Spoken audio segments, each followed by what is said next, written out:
Welcome to the Mule Taming series, where we take two feral mules and teach them the basics of domestication. Beginning with Miss Brownie. At the beginning of my sessions with Brownie, I'm going to start sitting there and letting Brownie come up to me. I've been noticing just while she's like in her pen, if I'm walking by, she'll start to come up and ask for attention.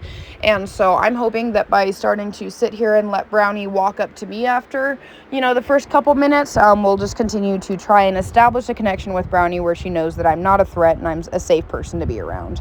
After that, I'm going to try and get the lead rope onto Brownie's halter. One thing you're going to notice is I was able to get the lead rope on Brownie a whole hell of a lot quicker than I was the day prior. Yes, she still does her backing up. Yes, she's still a little bit skittish, but overall I was able to get the lead rope connected to the halter within the first 2 or 3 minutes compared to the first 10-15 minutes.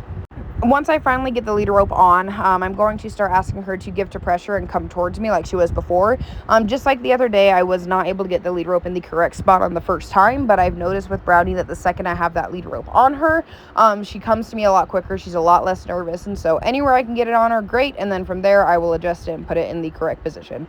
Now that I've got that lead rope on her, I'm going to give her lots of love and attention, and then I'm going to take the lead rope, start throwing it over her back, and doing some desensitizing with the lead rope, just like we did before. After spending some time with the lead rope, I'm going to move on to doing some desensitizing with the lunge whip. Brownie is doing extremely well with both the lead rope and the lunge whip when desensitizing, so overall I'm super proud of her for that. She even lets me put it around her hind legs or front legs, and she doesn't try and kick out or anything, so she's doing very well in the manner of desensitizing. After that, I'm going to move on to working on her front legs again. The goal is to get her to picking up these front legs, holding them up, and eventually getting her to the point where she can have her hoofs trimmed, because both her and Blondie desperately need a hoof trim.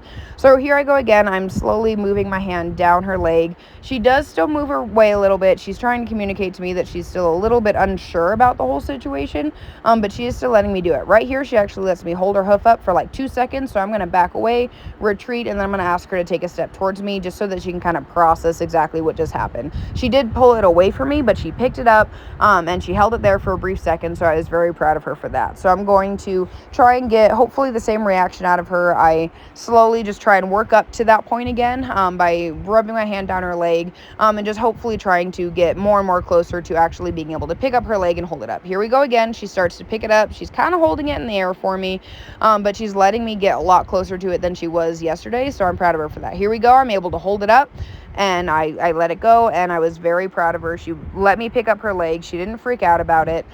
So we're going to move on to the other side and see if we can get the same response. Her other side definitely seems to be her off side. It's not the most preferred one for me to work on with her. You can see that she's a little bit more cautious about me on this side. She backs up a little bit more, moves around a little bit more, and doesn't let me get as far down her leg, which is okay. That just means we're going to have to do some extra work on this side. You can see right here that I'm starting to slide my hand down just like I have before. As she continues to back up, I just slowly back up with her. And as she's backing up, I'm not going to try and move my hand any further down her leg. I'm just going to back up with her, stop with my hand exactly where it's at until she stops and calms down. Here she is. She's kind of stopped again, and so I'm just going to give her lots of love, lots of attention, give her some pets, and what I'm going to do, just like I did last time, we're going to take a recess and come back to it. So I'm going to start trying to teach Brownie the basics of lunging, just like I did with Blondie yesterday.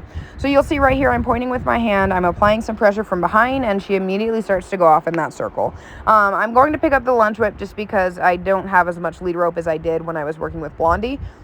I'm going to apply pressure with that lunge whip behind her, and you can't really see it, but she starts walking in that circle around me.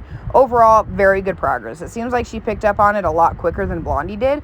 Right here, I know she's out of camera frame. You can see that she did stop for a brief moment. I'm just going to keep trying to encourage her forward and smacking that whip on the ground behind her, and she continues to give me a nice circle. Again, she's not stopping as much as Blondie is. She's still stopping, but she's not really facing me or giving me the same issues that Blondie did. So I'm very proud of her for the fact she was able to pick up on that so quickly. I'm going to ask her to change direction. She kind of looks at me all weird, like, what the hell? But just with some, applying that pressure from behind her, she starts to walk in that circle around me again. She stops for a moment. I'm just going to continue to ask her to take those steps around me and just try to encourage her to continue lunging in that circle. And you can see that she's already making great progress with it. She's starting to face me a little bit more here, getting a little bit more confused. So I'm going to take that halter, take that lead rope, and try to hold the side of it just to try and encourage her to go off in that circle, just the same thing that I ended up having to do with Blondie. You can see here she starts to go off in that circle again, so I'm very proud of her for that. I'm going to ask her to come in, take a moment, and then I'm going to give her lots of love and attention, and then we're going to move on to the next thing. Now I'm going to try and do some lateral flexion with Brownie. You can see that I'm just applying the slightest amount of pressure. My arms are around her withers, and I'm trying to get her to give to that pressure and turn her head towards me. Lateral flexion can be a great building block behavior for a lot of things. It can be a great way to teach them how to turn when it's finally time to start them under saddle. It can be good for teaching responsiveness, softness, bend, and all of that fun stuff. You can see right here that Brownie is starting to back up a little bit. I'm just going to hold that pressure. If you go check out my Colt Starting Prerequisite series, I have an entire video on the 10 behaviors that I like to teach every single horse that comes through my program. They're good behaviors, good groundwork behaviors. You're going to see me work with both Brownie and Blondie on all of them, but if you want to see them more in depth, go check out my Colt Starting Prerequisite series also on my YouTube. So you can see here that I'm going to switch to the other side, and I'm going to try and get the same thing out of Brownie. You can see that just moving to this side, she's actually giving the pressure a little bit better. She's bringing her nose to me. She's not trying to turn her hind end away.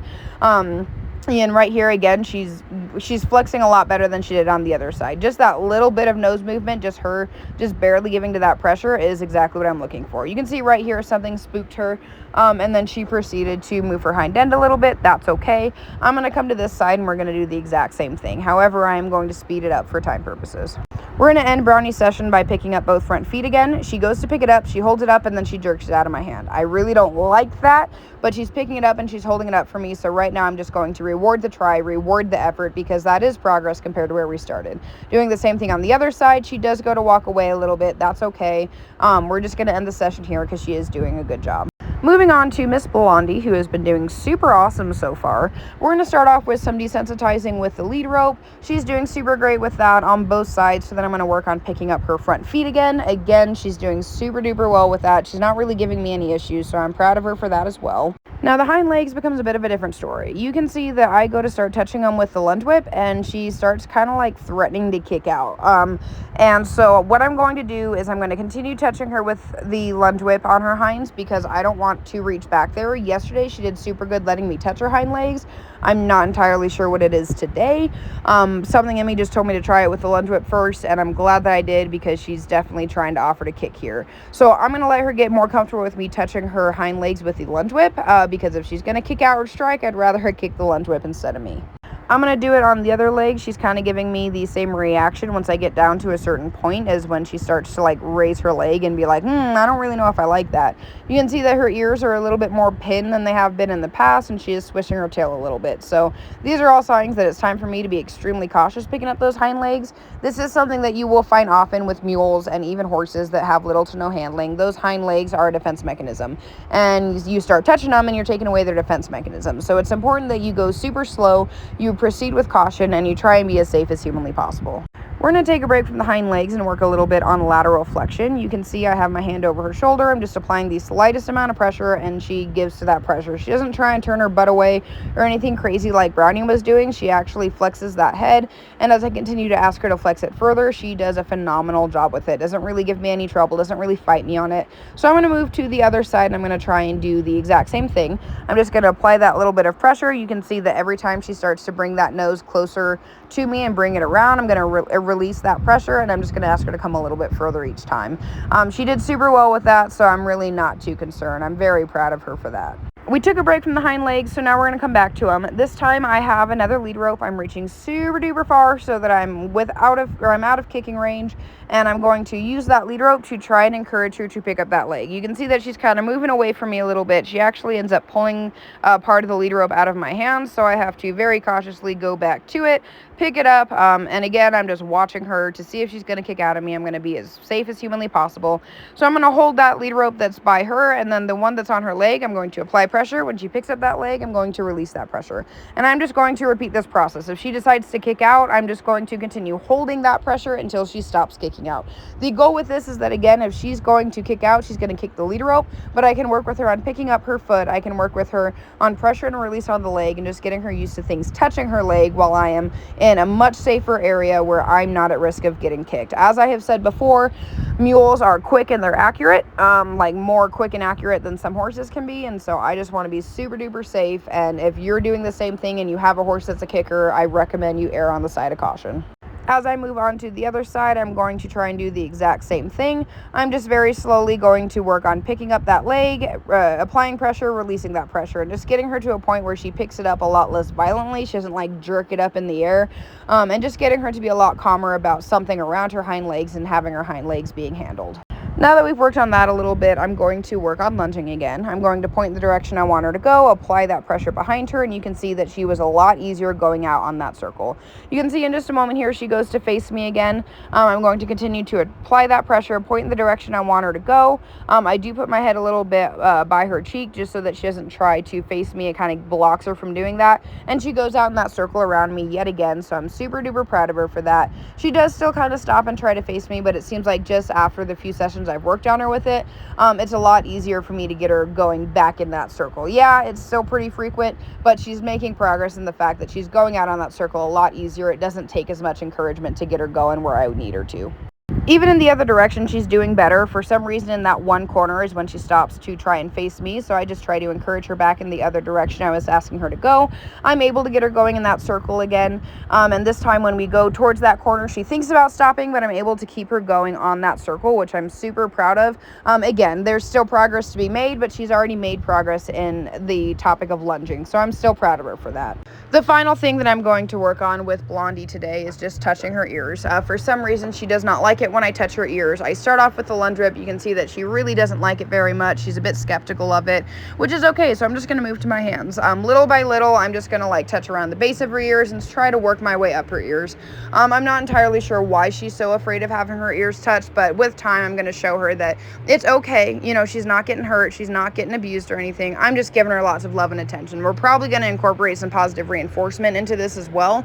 You can see even right here, I'm able to touch the base of her ear on the other side a lot better, and she's making a lot of progress. So with that, she's made good progress today, and we're going to call it a day.